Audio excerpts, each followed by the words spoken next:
I knew my apartment manager Rick was running a scam the second. I caught him using my luxury unit as his personal model home. I lived in a high-end building. The rent was astronomical. And Rick was supposed to be a professional. But he treated the building's resources like his personal cash supply. The problem started when I put in my notice to move out. Suddenly, Rick decided my apartment was the model unit. He started sending mass emails saying he'd be showing the apartment during a 4-hour window, with almost no notice. He just expected me to vanish. I started coming home to find little things moved. My shoes were lined up neatly. My remote was stacked on a shelf. I even found a note once that he'd left for the visitors that said, "Great apartment, messy tenant, but price to move." He was actually leaving notes for the visitors about my lifestyle.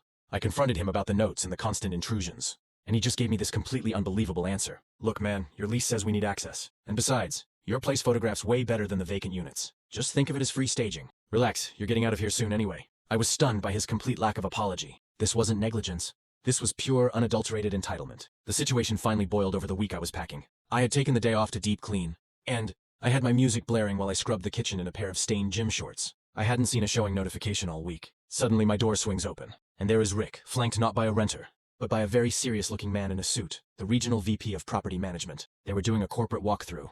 Rick didn't even flinch. He just gestured around my half-packed, cluttered apartment and started his pitch. "And here is the dining space. As you can see, great natural light. The tenant is actually a personal friend who is doing us a huge favor by allowing us this impromptu access." He was lying right to his boss's face, claiming I was doing him a favor. I walked straight up to the VP, shook his hand, and delivered the final crushing line. "In fact, sir, I have a picture on my phone of a note Rick left in here for a prospective renter last week. He said this was a great apartment, but messy tenant."